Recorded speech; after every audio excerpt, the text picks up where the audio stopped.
Growing up, I was envious of kids who lived near or had access to an arcade. I had a real fascination with arcade machines and playing on those gigantic structures that house nothing but a video game. Playing games at home just wasn't the same when compared to the arcade experience, and I always dreamed of growing up and owning my own full-sized arcade cabinet one day. I spoke about this before, but around my area there wasn't that many arcade games to play. Our local leisure centre had a few machines that would get switched out every now and then, and I do remember being obsessed with Street Fighter 2 in that leisure centre, a game that many kids around here also got enchanted by. And I also remember WrestleFest being there too, along with Smash TV. Great games, no doubt, but slim pickings for someone who wanted to play and experience more. Every so often, but not often enough, we would go to some of the seaside towns and villages around Northern Ireland and you'd see way more arcade games. I distinctly remember seeing Mortal Kombat 1 for the first time in one of those arcades, but I can't remember which one. I also remember seeing Street Fighter 2 Champion Edition and my mind was blown into a million pieces when you could select the boss characters. And Pang was another game I remember playing quite a bit while away from home. There was also a caravan site we would visit that had its own arcade with around 6 or 7 machines along with a few pool tables. Champion Wrestler was there and so was Karnov. They also had Gradius. I can't remember which version it was, but it was definitely Gradius. Street Fighter 2 was also there, and the main event was Operation Wolf. That machine just stood out way more than the rest. It always felt like the time was limited though when you were at these arcades, and of course arcades demanded the little money you had in your pocket, so spending all day there just didn't happen when you didn't have that much money. But that didn't stop me from wanting to play those games and get away from the console games we had at home. WWF Superstars is a game I remember seeing, but I have no recollection at all of playing it when I was younger. I did play WrestleFest, but by that point it was all about Street Fighter 2. Even as time passes, it still seems that WrestleFest overshadows Superstars due to the latter being a much more fun and memorable game overall. But I'll be willing to bet that many people out there prefer Superstars because that's the game they grew up playing. It'll be a game that brings folks right back to those old arcades when they see some footage of it, and a game that'll fill them with that same warm nostalgia feeling that maybe Street Fighter 2 would do for me.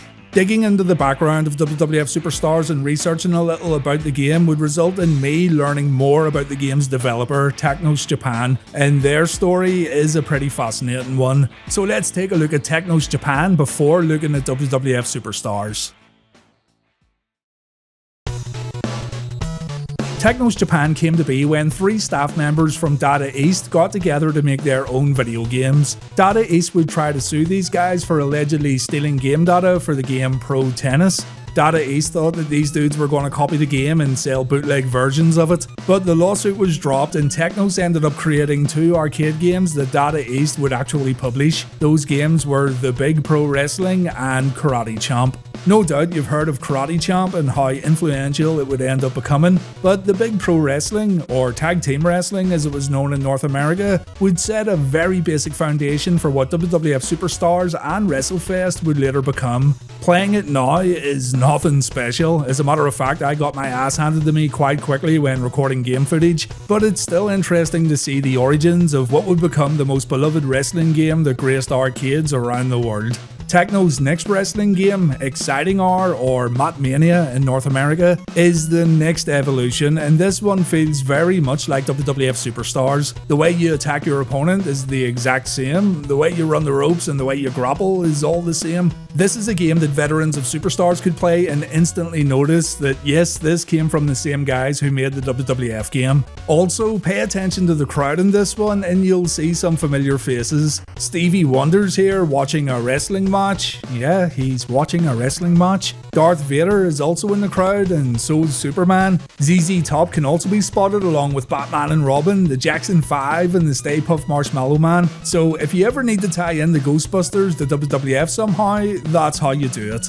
Mania was released in 1985 and an updated version was released the following year. WWF Superstars wouldn't arrive for another 4 years, but in between that time, Technos Japan released 2 extremely significant games that they'd become known for around the world. The company already proved that they could make a pretty decent wrestling game, but I'd hazard a guess and say the success of these other games that we're going to talk about is what secured Technos Japan the rights to develop the first ever WWF arcade game. Excuse my pronunciation here, but the first game we need to talk about is Neketsu Koa Kunio-kun, known in English-speaking countries as Renegade. While this wasn't the first ever side-scrolling beat-em-up, it, along with Kung Fu Master or Spartan X, definitely set the foundation for other games to follow, including the likes of Final Fight and Streets of Rage. The game starred Kunio-kun, a high school kid who has to fight gang thugs to rescue his girlfriend, and I can guarantee that you've seen Kunio in other games. Granted, the American version of the game, Renegade, featured a guy dressed like one of the warriors from the 1979 Warriors movie, but back in Japan, Kunio would become a mascot character for Technos Japan. River City Ransom on the NES is where you've likely seen Kunio before, and he also made an appearance in Super Dodgeball on the NES, though the first time I remember ever seeing Kunio was in Nintendo World Cup. All the characters look the same for each team within Nintendo World Cup, but if you select Japan, then you'll control the actual Kunio. Keep in mind, I had no idea at the time who Kunio-kun was. Seeing Nintendo World Cup being played on a TV is actually one of my earliest memories of the NES. I had a second cousin who had this game along with Super Mario Bros. And Bionic Commando. Just another one of those distinct memories I have is seeing those games being played. River City Ransom, Super Dodgeball, and Nintendo World Cup are really just the tip of the iceberg here, as little Kunio would star in dozens more games, with many of which only being localized a few years ago.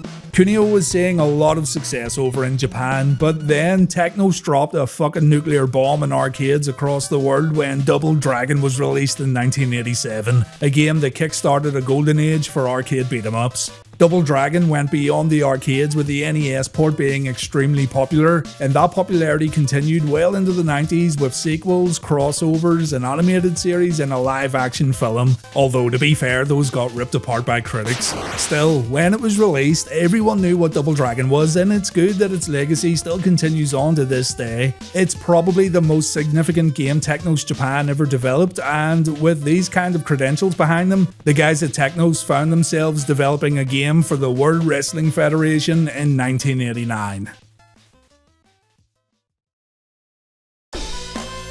Yoshihisa Kishimoto of Technos Japan felt that tag team wrestling was a bit more exciting than standard one-on-one wrestling, so the decision was made to take the tag team aspect of Technos' big pro wrestling game while retaining the button layout and general control scheme found in Mania. This decision would also mean a player would have 2 life bars during matches, but on the flip side, players would also potentially have to deplete their opponent's 2 life bars. The game features 6 selectable characters: Hulk Hogan, Ultimate Warrior, Big Boss Man, Hacksaw Jim Duggan, the Honky Tonk Man, and Randy Savage. The player makes their own tag team as soon as they start the game, and players will then see their main goal in WWF Superstars: win 3 matches and get a title shot at the Megabucks. By the way, when the Megabucks get interviewed by Mean Gene during short little cutscenes, it's absolutely hilarious. The $1 Million Man has never sounded so youthful. I'll put you to sleep with my $1 million dream!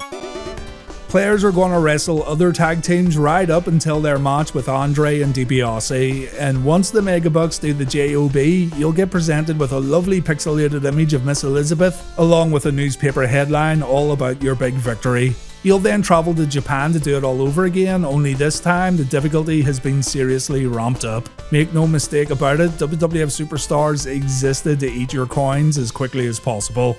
The game only uses 2 buttons, a punch button and a kick button. You can get in close to grapple, and each wrestler has some character specific moves, and gotta say, some of these are animated very well. WWF Superstars actually runs on the Double Dragon 2 engine, which was more of a necessity rather than a calculated development plan. You see, development of WWF Superstars ran concurrently with another Technos game, the Combat Tribes, and seeing as Technos were struggling to put those 2 games together at the same time, the decision was ultimately made to build Superstars on the Double Dragon 2 engine, which does have some pros and some cons. On the bright side, the game looks great, the character sprites are well sized, and you can instantly tell who each character is supposed to be. Remember, WWF fans were playing WrestleMania on NES when this bad boy came to arcades, and the graphical qualities like night and day between that game and WWF Superstars. Presentation wise, WWF Superstars is insanely good for a wrestling game released in 1989, but that Double Dragon 2 engine also had its own issues when used in a wrestling game. Sometimes WWF Superstars can feel a little unbalanced, and you'll find the same hit detection issues that were also prevalent in Double Dragon 2. There's no such thing as gaining and maintaining momentum in Superstars unless you play cheap, so that's something to keep in mind when playing this game. That being said though, there was nothing that matched the authenticity of WWF Superstars, and at the time, this was the ultimate wrestling game for folks who were fortunate enough to visit arcades on a regular basis. To help with the irregular difficulty spikes the game presents you with, players can insert a coin and refill their energy meters. This replenishes health for both your wrestlers, and trust me, you'll need it when facing the Megabucks. Andre the Giant is absolutely no joke, and I found myself having to cheese my way through the match. Lots of back body drops and lots of extra credits to refill those health meters. The second time you face the Megabucks is even worse than the first. The difficulty goes into overdrive, and even Ted DiBiase can be a tricky little bastard to wrestle against. But all in all, it's a pretty fun time for a game that admittedly is quite basic in comparison to future offerings. To add to the authenticity, characters can sometimes wrestle in different attires. Technos wanted it to feel like we were watching brand new wrestling matches every week in different venues, so to work around the limitations they had, they would make changes to the colour of the wrestling ring, the apron, the colours of the ring mats, and the colours of wrestlers' attires. I thought it was a nice touch. Speaking of little touches, I like how there's giant screens in the audience along with WWF logos and Hulkamania logos, things like that. And if you look closely in the audience, you'll spot Billy Lee from Double Dragon cheering you on while watching your wrestling match.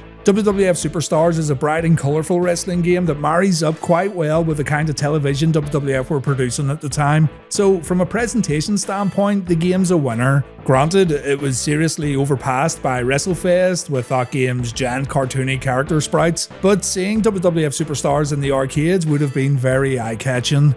2 players also available, of course, but this could easily come down to which player has the most coins in their pocket. It's a terrible way of winning a 2-player game, and it's the saying, play to win in the most literal sense possible really, and I do hope players would have limited themselves to only 1 coin per match, but I'm sure there were a few heels hanging out in the arcades willing to do whatever it takes to become champion of WWF Superstars, even if that meant spending their parents' hard-earned money. Unfortunately, WWF Superstars would not make it to home consoles because quite simply there wasn't a home console that could play the game all that well. The WWF Superstars name was used however when bringing WWF action to the Game Boy, but those Superstars games released on Nintendo's incredibly popular handheld were not developed by Technos Japan. Here's WWF Superstars on Game Boy, developed by Rare. Yes, that Rare. Now, before you go crazy and say the game has to be good if Rare made it, keep in mind that these boys were also responsible for WrestleMania and WrestleMania Challenge on NES. That being said, WWF Superstars on Game Boy is actually a decent little handheld game that blows WrestleMania and WrestleMania Challenge out of the water. Big character sprites are here, it's easy to get to grips with, we get nice little extras like promos before matches, which do change depending on who your opponent is, and I always liked how this game changed the camera angle when the match goes to the outside. It's not an incredibly deep game, but I do like the overall presentation and the simplicity of WWF Superstars on Game Boy, and honestly, when it comes to WWF on Game Boy, I don't think it ever got any better than this. Also released on the Game Boy was WWF Superstars 2, and again we have a different developer. This time it's Sculptured Software with publisher Acclaim Entertainment under the LJN banner. And I do like how Hulk Hogan just fucking dropkicks Jake Roberts at the title screen before walking back and assuming his position. They tried to make this one play like WWF Steel Cage Challenge, only the camera was zoomed in and the action was a little faster, but it's still pretty bad in my opinion. While we're here, we might as well look at 2 other WWF games that were released on Game Boy. Take a look at WWF King of the Ring, the absolute state of it. By this time, Sculptured Software had developed Super WrestleMania for the Super Nintendo and fans had enjoyed that game quite a bit, so they tried to bring over elements of the WrestleMania grapple system to both the NES and Game Boy, and, well, just look at it. I wouldn't make my worst enemy play King of the Ring. They tried once again to bring that 16-bit action to the Game Boy with WWF Raw, keyword here being tried. I would prefer to play WWF Raw over King of the Ring if I really had to, but it's another pretty grim experience that feels more like a chore than a good time. It's pretty amazing how Rare got it right with WWF Superstars on Game Boy all those years ago, and then things just kept going downhill. Just like the WWF Superstars arcade game though, I'm sure there's people who grew up with these Game Boy games that I'm calling bad right now, and those people will have fond memories of playing these games. One man's trash is another man's treasure and all that, so it's just a case of appreciating the games that you grew up with and the games that you had a good time with. Put it this way, Garfield's Labyrinth on Game Boy, that game gets shot on by everyone, and it was nothing more than a reskin of a Ghostbusters game released in North America. There's the Ghostbusters again. But yeah, everyone rips that game apart, but this was the first Game Boy game I ever owned, and I played it to death as a kid, so I'll always speak highly of it when it's actually a giant piece of shit. Anyway, back to Superstars. A developer named Twilight developed WWF Wrestlemania for microcomputers in 1991. The game was published by Ocean Software, and this is really the closest you can get to owning WWF Superstars at home, at least from a visual aspect. The game plays very differently to Superstars. There's no tag team action, moves are performed differently, but to look at it, you can tell it was based on Superstars, even if it wasn't all that fun to play. I covered the game previously when looking at WWF Amiga games, so check that video out if you want to learn more.